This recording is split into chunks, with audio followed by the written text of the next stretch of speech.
As an international student, there are things you should not do. Not because I am telling you not to do them, but for your own good.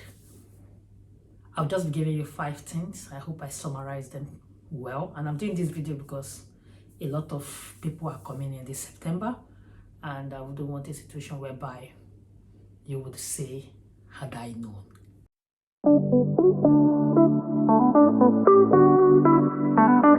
Hello gracious ones, and welcome back to my channel.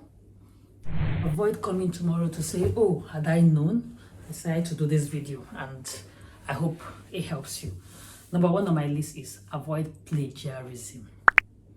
Plagiarism, copying someone's work or document or assignment or what have you. Avoid it with all your might, all your strength and all your soul. Avoid it. That alone, that singular act can make you fail woefully or even lose your admission, as the case may be. Like, what's the worst case that can happen? But plagiarism is very serious.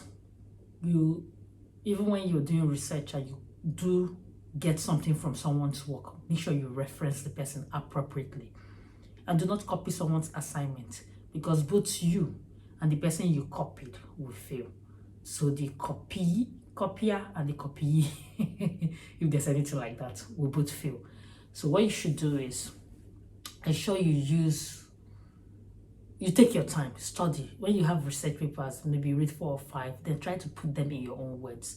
You could use tools like Whalebot sometimes to help you paraphrase, but make sure you're not copying someone's work. And in the case where you are referencing or you're taking something from someone's work, make sure you reference it. But do not copy your classmates' work. Do not.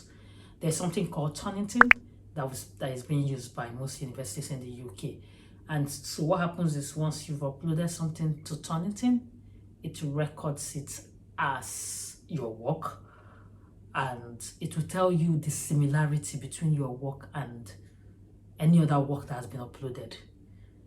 I think the worst percentage that most universities will take is 30%, which is a lot.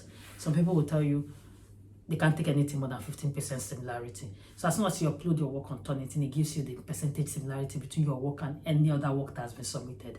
Remember, all the schools, we have over 150 schools in the UK, and they are all using Turnitin. So somebody else will have used probably a data set or a topic you have chosen, and in that case has uploaded something. So when you do upload and you do reference, it counts against you. So what you should do, ensure you have proper referencing. That will reduce the issue, and also try to be as original as possible. Read the document, read the work you're trying to do, and say it in your own words, in your own understanding. Okay, that's one. Another thing is that, let me say something. You know, Turnitin, when you upload your work, you can also plagiarize yourself. There's self-plagiarism. So you cannot say, okay, in course A, I've done this work, it looks okay. Course B is asking for something similar. I'll just upload the assignment I did for course A into course B to give you 100% plagiarism, because you've uploaded that work before. So please be guided. Number 2, do not work more than 20 hours a week. Do not. Some people will say, I did it and I got my visa. I'm saying it because I know people who did it and said that people told them that they did it, and they did it, and their own case was different. Their graduate visa was rejected, application was rejected, and ideally they had to leave. They had to leave the UK. So now, you don't want to go through the whole stress of coming here, trying to learn, understand new culture, get into school, grow yourself, and whatever it is your plan is, and be caught up in such a situation. And that is why, for a number of people who have reached out to me, like, oh, I have this course, I pay this amount, I'm supposed to balance this amount, can I come here, then work and make the money? I said, when I look at the amount you have to pay, and I know you can't make it. Most times you can't make it, actually, because except of course you have more money. But if you're saying you don't have any money, you've paid everything you have, you're coming empty-handed, and you want to work to pay your school fees, pay your bills, and all.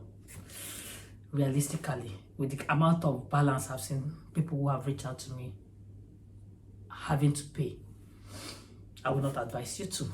People are doing it, but for them to do it, in most cases, they have to bend. And bending means they have to give up or break the rules of 20 hours work a week. And I don't know what to say, but do not work more than 20 hours. So look for how you can do it without working for more than 20 hours. If you need to like defer your admission for another year to get some more money so that you're not under pressure. Because when you're under pressure, you will do the next point, which I want to say. Point number 3, do not miss classes. I didn't miss one class during my time. That reminds me, someone reached out to me recently because a lot of people have asked me, oh, you got distinction in your course and I see you do not really have like a background in data, and then you're doing like a career change and you're still able to manage with children and family and everything and still able to get a distinction. How did you do it?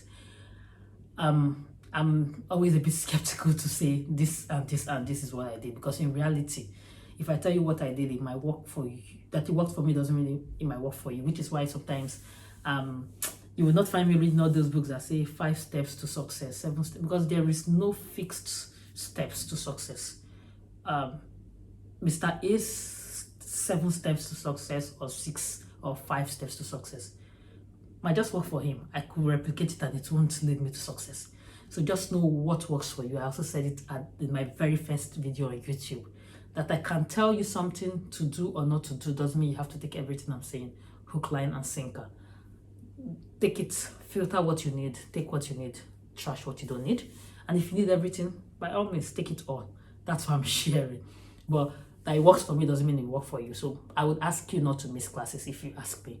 I didn't miss any class because I really needed to understand what was being taught, because I was new to the field. And also, I just feel like I'm here to study. Why am I missing classes? So I didn't miss any single class. 100% attendance for all my semesters was what I did. And it helped me because I had the background of what I was doing, and all the information was firsthand. I don't want someone told me this and then that's not what the lecturer said. But then there are people who did not attend classes, or who miss classes, or who were not 100%, who did not have to attend 100% of the classes to make a distinction, you know. So just like the Greek philosopher, is Greek, right? Socrates will say, man, know thyself. I knew where I was coming from. I know what I need, and that's why I made sure I did not miss classes, and I tried my best to spend as much time as I could in the library, to study when I can, and spend nights in the library when I can, and stuff like that. But please try not to miss your classes so that you could get first-hand information and really understand how to go about your in-course assessments and exams, as the case may be. Fourth one is, do not ignore internships. Do not ignore volunteering opportunities and internships. I know people who from volunteering, in an organization, the organization decided, oh, this person is worth keeping, and they got a job. I'm not saying you should volunteer for that reason so you don't get disappointed, but volunteering alone gives you some level of experience which you will not get elsewhere. Because you see some people will say, oh, I can't give you a job because you don't have an experience. But because you don't have an experience, you cannot still get a job. There's just a vicious cycle. But volunteering will give you that job opportunity or job experience, which might now get you the job you need. Same thing with internships. Sometimes you have unpaid internships. As far as I'm concerned, unpaid internships to me are like volunteering too. So that's still what it is. But in a case whereby you have a paid internship, it's a win-win. You're earning something and you're learning and developing yourself and getting the experience. So do not underestimate the power of internships, volunteering, and networking. And that being said, if you're a Black student in the UK, key into what we call the 10,000 Black interns. I am a benefactor of that body. Twice I've gotten an internship from them, and it is real. It works. They have leveraged their influence to get organizations, to get spots for people, and they are all paid internships. Over 2,000 paid internships. The link I'll drop in the description box. I've done a video fully about internships. I'll also leave the link somewhere here. And yeah, that's about it, so that you can see and then you can click on it and apply. By the way, as I'm doing this video, applications are on. Applications opened this month of September, so I'm doing these videos in September. Today is September 23rd. So please avail yourself of the opportunity. I'll drop the link to apply in the description box. If you are just coming in, apply now. Another thing you need to know is that applications for next year summer, next year graduate scheme. So if you are doing a 1-year program, ideally by this time next year, you should be getting a job or getting a graduate scheme. The application is on now. It's like a year ahead. So don't wait till then. Apply now. If you're waiting till then, you'll be applying for the next year. So it's always like a year ahead. So this is the right time to apply. So apply now. You can thank me later. And the last on my list, the fifth, the last but not the least, is avoid crowd mentality. You see, in this UK, everybody is a teacher, including me. But yeah, I try to tell you what I know, and I try to tell you to also research and think of what to do. So that's what I'm saying in this. You know, everybody will say, oh, everybody will tell you, this is what to do, this is what to do, this is what to do. That's worked for that person, might not work for you. But yeah, knowledge is key. Information. Pick up the right information. If you pick up something, that I said something doesn't mean I'm an authority. Like I always say, I'm not an immigration expert. I'm just someone who has done something and seen how it worked and just want to share. More like, oh, I don't want to repeat the same thing over. I'm just someone who wants to share my experience and let other people learn from it and take what they need to take from it.